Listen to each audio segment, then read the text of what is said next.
Have you ever practiced for years and still felt your heart wobble as if you were walking on a bridge that might collapse at any moment?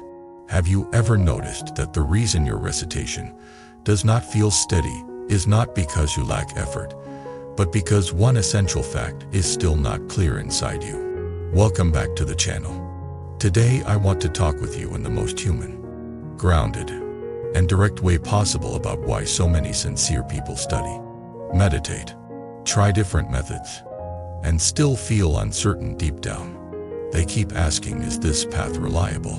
Am I doing it right? What if I choose the wrong door?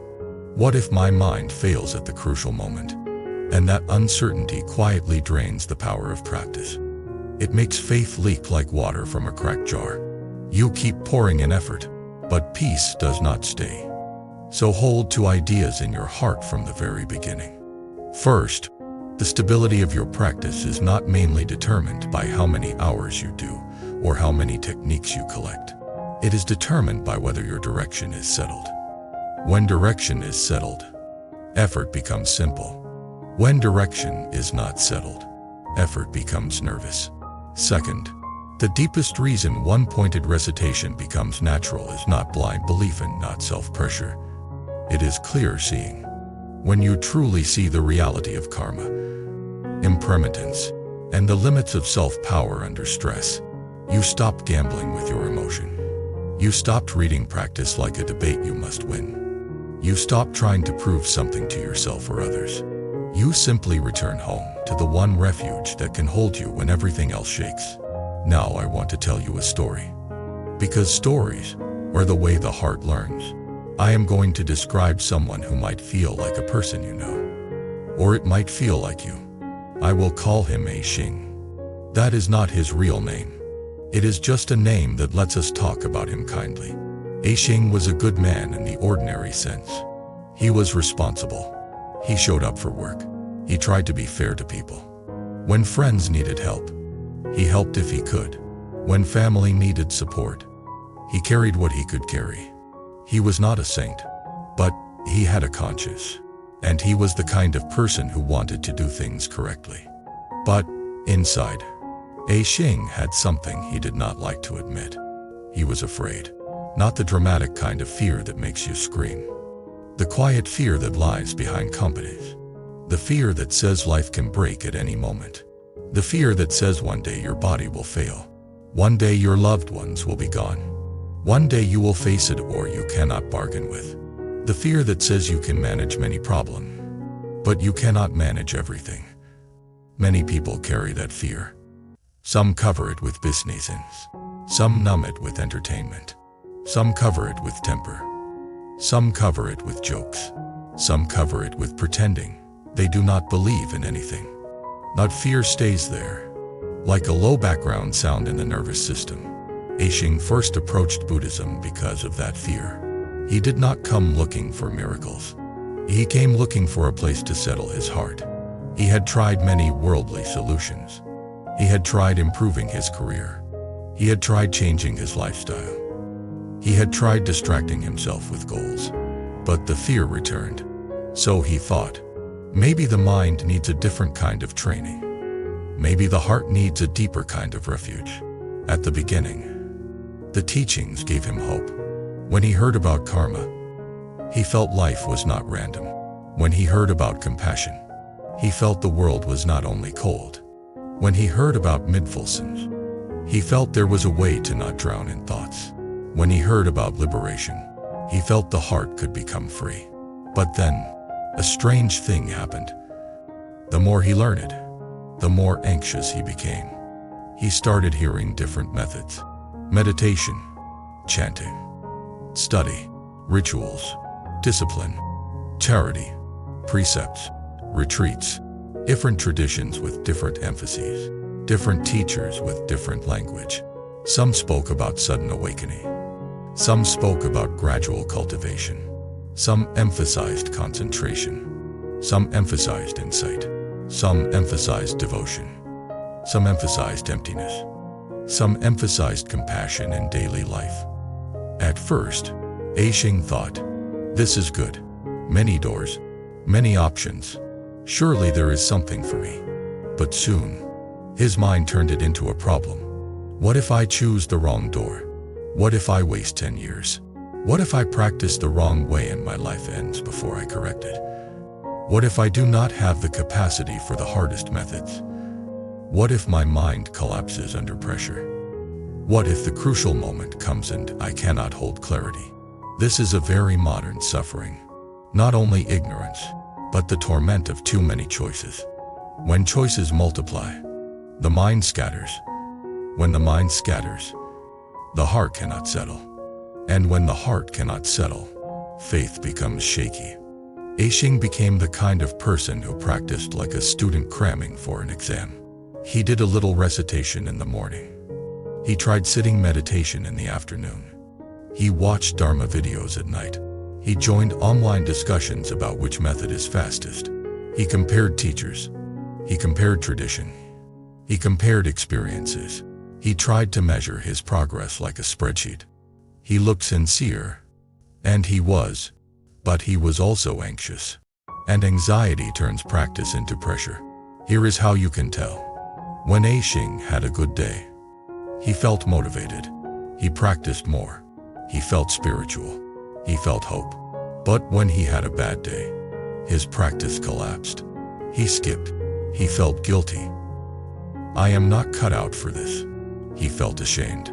Then he tried to compensate by collecting more methods, more videos, more theories. That made him more scattered.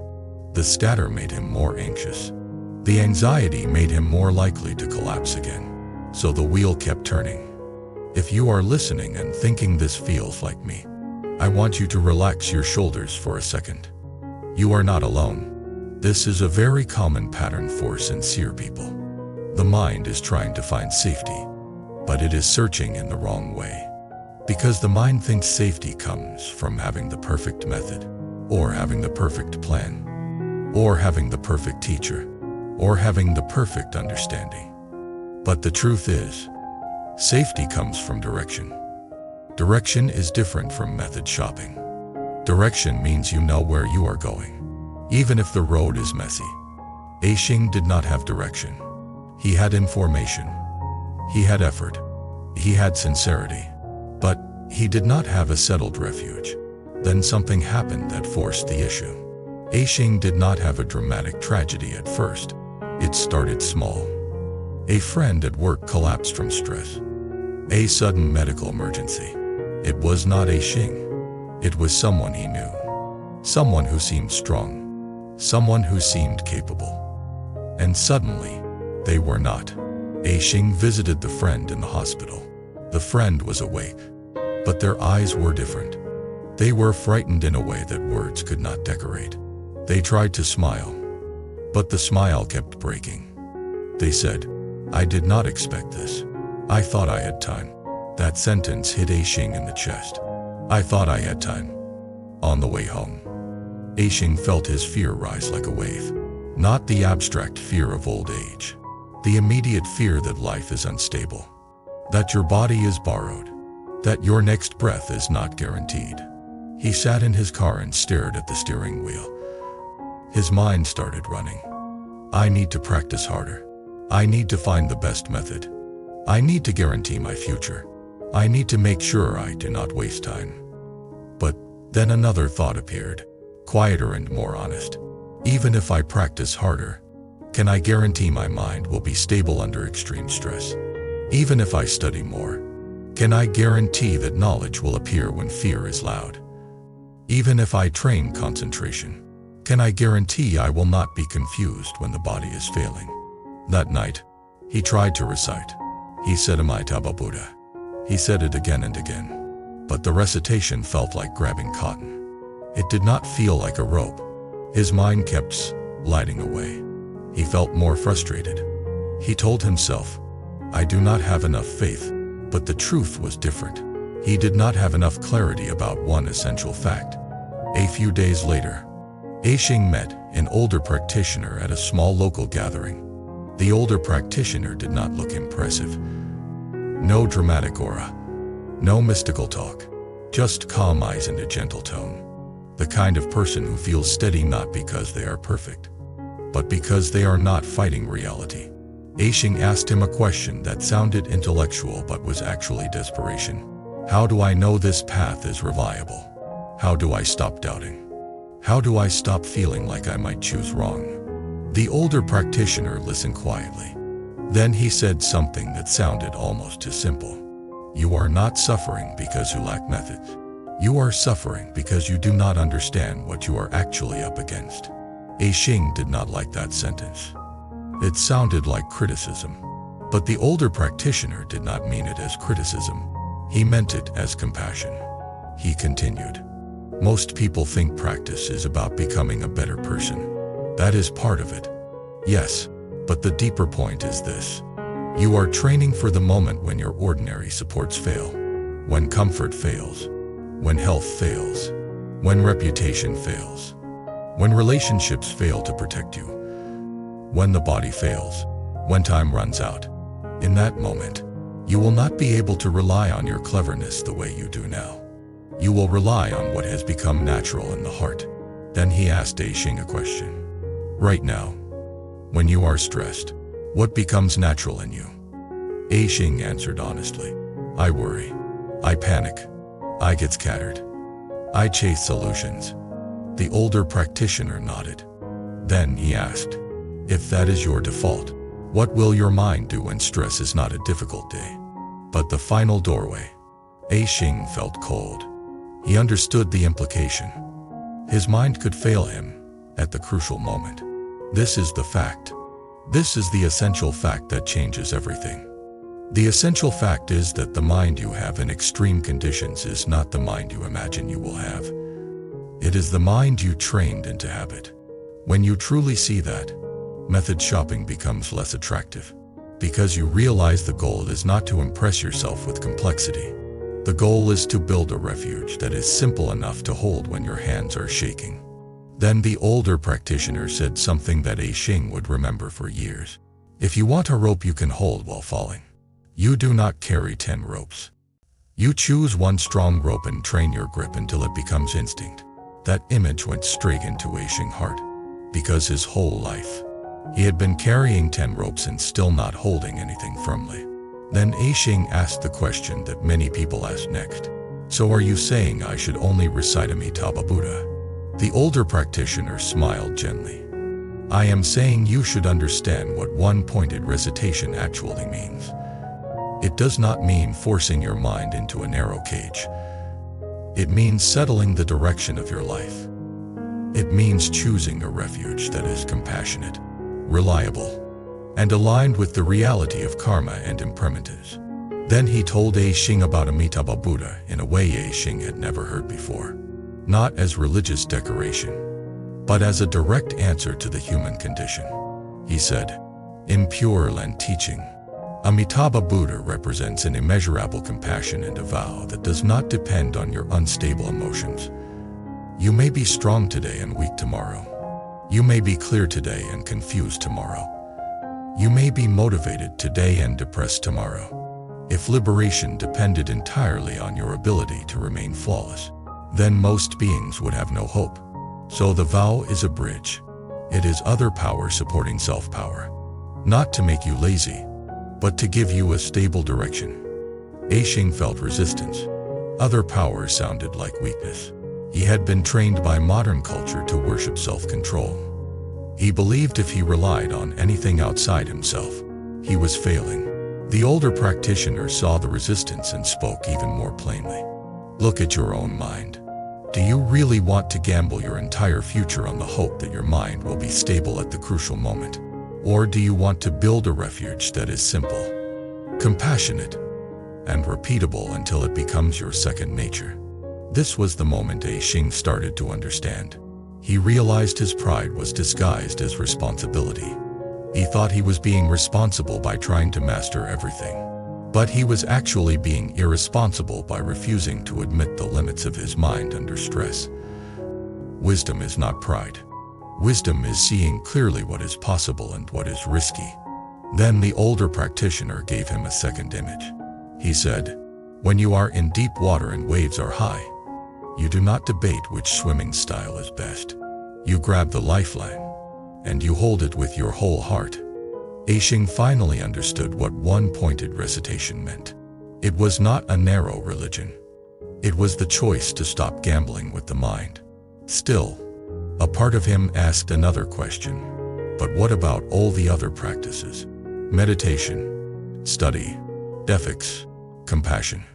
Are those not important? The older practitioner nodded. They are important.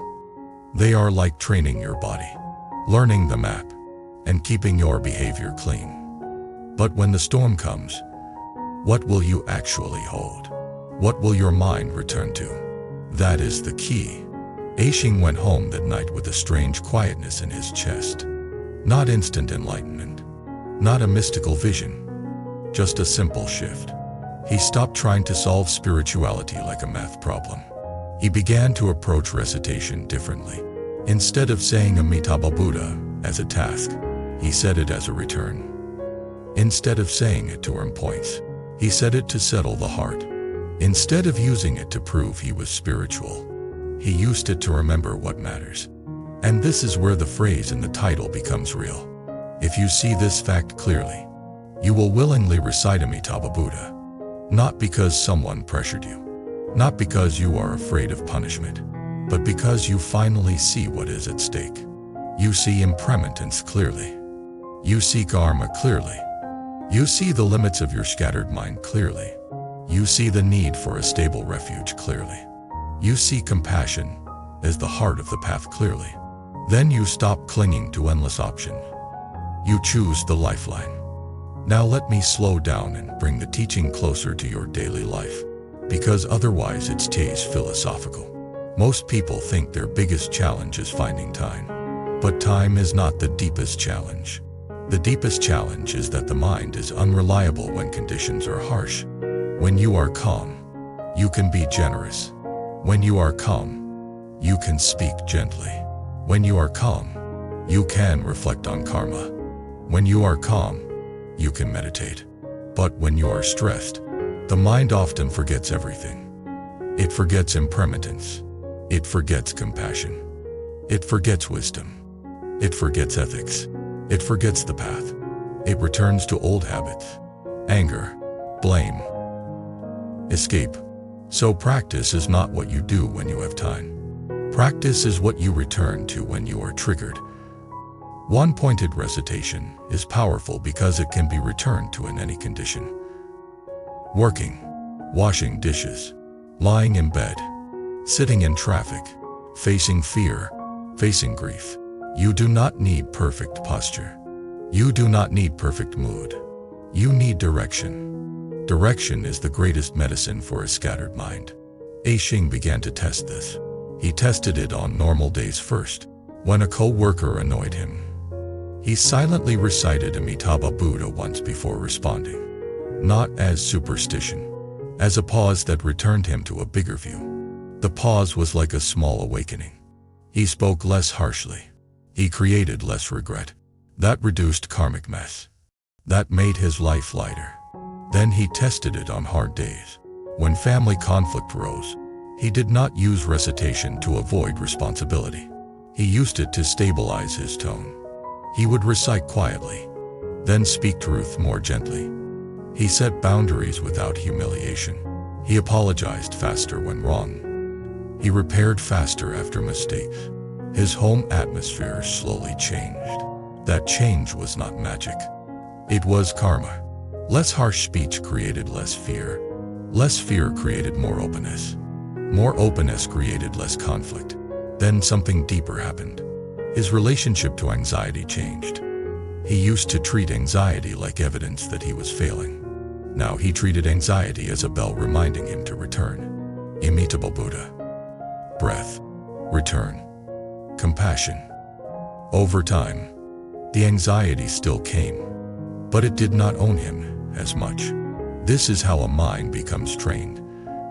Not by never feeling fear, but by having a reliable return. Now I want to address a misunderstanding that blocks many people. Some hear one-pointed recitation and think it means forcing yourself into one thought and rejecting all emotions. They think it means becoming numb. They think it means if you feel sadness, you failed. If you feel anger, you failed. If you feel doubt, you failed. No. One-pointed recitation is not emotional violence. It is not a weapon against your humanity. It is a direction that holds your humanity gently. You can be sad and still recite. You can be afraid and still recite. You can be confused and still recite. You can be tired and still recite. The point is not to erase feelings. The point is to keep the mind oriented toward compassion, wisdom, and liberation even while feelings move through you. In other words, the recitation is not a performance. It is refuge. A Xing continued to learn. He studied more, but differently. He no longer studied to collect techniques. He studied to deepen trust. He studied to refine intention. He studied to reduce ego. He studied to expand compassion. He also discovered something that many people miss. When direction is settled, other practices become lighter. You can meditate without desperation. You can practice ethics without self-hatred. You can serve others without needing to be praised. You can study without becoming arrogant. You can bow without becoming superstitious. Because your heart is not trying to purchase safety through spiritual achievement. Your heart is resting in refuge. And from that refuge, practice becomes natural. Now let me bring in the core spiritual themes that hold this entire story together. Awakening is not only a sudden insight. Awakening is the habit of returning to truth. Wisdom is seeing cause and effect so clearly that you stop gambling with your mind. Karma is the momentum created by what you repeatedly think, say, and do. Compassion is the intention to reduce suffering without pride. Practice is repetition until refuge becomes instinct. Destiny is what your repeated patterns become over time. One-pointed recitation touches all of these. It is a practice that trains the return. Every return is a seed. Every seed shapes the mind. The shaped mind shapes the life. That is destiny changing. Now I want to deepen the story with a turning point that made A Xing truly understand why people say, once you see it, you willingly recite. Months after he began practicing with this new clarity, A Xing faced another test. His father received a serious diagnosis. Not immediately fatal, but serious enough to change the mood of the family. The old A Xing would have collapsed into anxious research. Endless comparing, endless panic, endless debates about what to do. This time, he still did what was necessary. He helped with appointments. He supported the family. He asked doctors questions. He took responsibility. But, inside, something was different. When fear rose, he did not argue with fear for hours. He returned. Amitabha Buddha. Amitabha Buddha. Not as denial, as grounding, as a reminder that impermanence is real, and compassion is the response. One evening, his father sat quietly and asked him a question that surprised him. He asked, "Do you think I will be okay?" A Xing did not pretend to know the future. He did not give false comfort. He said something simple. "I do not know what will happen to the body, but I know we can keep the heart as clear and kind as possible. We can take care of what we can. We can let go of what we cannot. And we can remember that love is here right now." Then, without making it religious pressure, he softly suggested recitation, not as a rule, as a lifeline. His father did not become instantly spiritual, but he agreed to try. They recited together for a few minutes each night. Sometimes his father was distracted. Sometimes his father complained. Sometimes his father cried. A Xing did not judge. He simply kept returning. After a few weeks, something subtle happened. His father looked less haunted. Not because the diagnosis disappeared, but because the mind had a place to rest. This is the miracle people misunderstand. The miracle is not always changing external outcome. The miracle is changing the relationship to outcomes. When the mind is not drowning, you can actually live. A Xing realized then that he had been searching for a method that guarantees safety. But safety is not guaranteed. Bodies age, people leave, plans break. That is impermanence.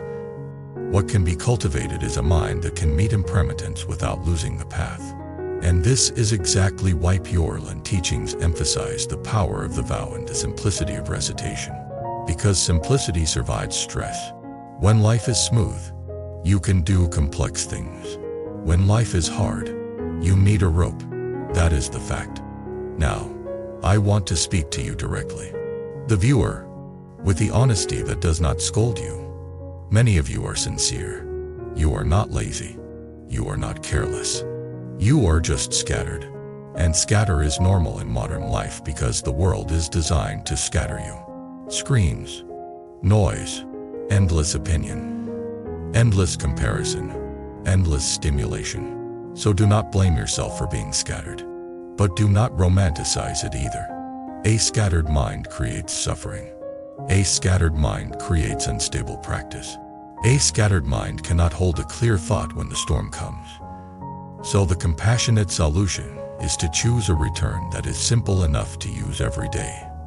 If you choose Amitabha Buddha as that return, then let it be warm. Let it be human. Let it be sincere.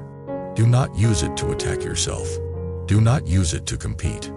Do not use it to judge others. Use it to come home. Come home from anger. Come home from craving. Come home from panic. Come home from pride. Come home from despair. Every time you come home, you are practicing. And when practice becomes real, you stop thinking of one-pointed recitation as pressure. You start experiencing it as relief. Aishing used to think one-pointed recitation was a narrow rule. Now he felt it was a kindness that saved him from endless mental wandering. He started seeing other people differently too. He stopped looking down on those who were worldly. He remembered, I was worldly too. I was just frightened. He stopped feeling superior toward those who practiced differently. He remembered, different doors can help different minds. But he also stopped drifting with every new idea. He respected his own direction. That is wisdom with humility. Now, as we move toward the closing part of this long talk, I want to share something that often creates deep resonance. Many people do not lack faith in Amitabha Buddha. They lack faith in their own mind. They do not trust their mind to stay clear. They do not trust their mind to stay stable. They do not trust their mind to not betray them under pressure. So they keep searching for more methods as if more methods will fix the lack of trust. But the lack of trust is not fixed by complexity. It is fixed by repetition. When you repeat a return enough times, the mind learns. When the mind learns, trust grows. When trust grows, recitation becomes natural. This is how destiny changes. Not through a single dramatic vow in one emotional moment, but through daily returns that build a new inner home. Now I want to share a reflection that feels personal because many of you asked for that kind of closeness in these long videos. There have been seasons in my life when I also felt scattered. I wanted certainty. I wanted a guarantee. I wanted to know I was not wasting my time. And the more I tried to guarantee, the more anxious I became. Then I noticed something. My anxiety was not proof I was doing it wrong. My anxiety was proof I was trying to control what cannot be controlled. I wanted to control impermanence. I wanted to control the future. I wanted to control the minds of others. I wanted to control outcomes. No method can fully satisfy that hunger, because the hunger is impossible. Life is not fully controllable. So the question became different. Instead of, how do I control life? The question became, what can I rely on when I cannot control life? That is when the idea of refuge becomes real. Refuge is not a belief you repeat to sound religious. Refuge is what your mind grabs when you are falling. If your refuge is distraction, you will distract. If your refuge is anger, you will attack. If your refuge is numbness, you will disappear.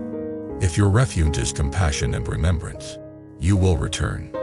That is why the name of Amitabha Buddha is not only a name. It is a practice of remembrance.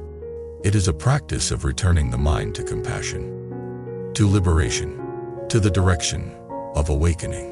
And when you see that clearly, you stop treating recitation as superstition. You treat it as training. Now, I want to give you the final long reflection that ties the whole story together and lands it in your heart. Because this is the part that often creates the strongest resonance. Aishing eventually understood that his greatest fear was not death itself. His greatest fear was confusion. The fear that at the crucial moment he would not know what to hold. The fear that he would be pulled by regret, by panic, by attachment, by unfinished anger, by grasping. So he practiced the return. He did not practice perfectly. Some days he was distracted. Some days he was lazy. Some days he was irritated. Some days he doubted again. But when doubt came, he did not use doubt as an excuse to quit. He used doubt as a bell to return. Amitabha Buddha. He started seeing the difference between a mind that debates and a mind that rests. The debating mind always asks, is this right? Is this best? Is this guaranteed? What if? What if? What if? The resting mind asks, what is the next compassionate step? What is the next wise return? What reduces suffering now? The debating mind is never satisfied. It is a hungry ghost. The resting mind is simple. It is a home. Aishing chose home. And the more he chose home, the more his life changed in small ways. He spoke more gently. He forgave more quickly. He worried less about impressing people. He felt less lonely because his heart was no longer at war with itself. He had fewer spiritual arguments because he was no longer trying to win. He had more compassion for ordinary people because he stopped seeing practice as a badge. This is the fruit of understanding the one essential fact. The fact that your mind must be trained for the storm. And the storm will not wait for you to become perfect. So you choose a rope and you train your grip. Now I want to invite you to reflect quietly on your own life. When life hits you, what does your mind grab? When stress rises, what becomes natural? When fear rises, what do you reach for? When your mood is bad, what happens to your practice? If your answer is, I scatter, I scroll, I blame, I collapse, then do not hate yourself. Just see clearly. That is wisdom beginning. Then choose a return that is simple enough to use every day. If that return is reciting Amitabha Buddha, let it be sincere. Let it be the voice that says, I will not gamble with my mind today. I will return. I will remember compassion. I will remember impermanence. I will remember karma. I will remember the direction of awakening. And if you do that, something interesting happens. You stop needing to force yourself to be one-pointed. One-pointedness begins to grow by itself, because your heart has tasted the relief of not wandering. That is why the title says, once you see it, you will willingly recite. Not because someone threatens you, not because you are trying to be special, but because you finally understand what matters. You finally understand that the most precious thing is not how many methods you know. The most precious thing is whether your heart has a stable home when everything else is shaking. Thank you for spending this time with me. Now I want to hear from you. Have you ever felt uncertain, even though you were practicing? And what do you think the real reason was? Was it lack of time? Or lack of direction? Have you ever had a moment where impermanence became real and it changed how you practice? And if you have tried recitation, what helped it feel like a rope instead of cotton? Share your story in the comments so others can learn and feel less alone. If you want more long-form videos like this, subscribe to the channel and like the video. It helps these teachings reach people who are sincere but tired of wobbling. And if you want to support the channel in a deeper way, consider becoming a member so we can keep making long, practical conversations that you can listen to like a steady companion. Take one slow breath before you go. Let your shoulders soften. And remember, when direction is clear, practice becomes simple. When that one essential fact is truly seen, you do not need to force faith. The heart naturally returns, again and again, to the name that carries compassion. Amitabha Buddha. There are moments when you see something and your heart simply whispers, "This one is meant for me." Bracelet carries more than beads. It carries intention, protection, and quiet strength. Something to guide your thoughts and keep your spirit steady. If you felt that gentle pull toward any of the bracelets shown, the purchase link is waiting in the description, and the full collection is displayed on our channel store. Follow your intuition. It rarely leads you wrong.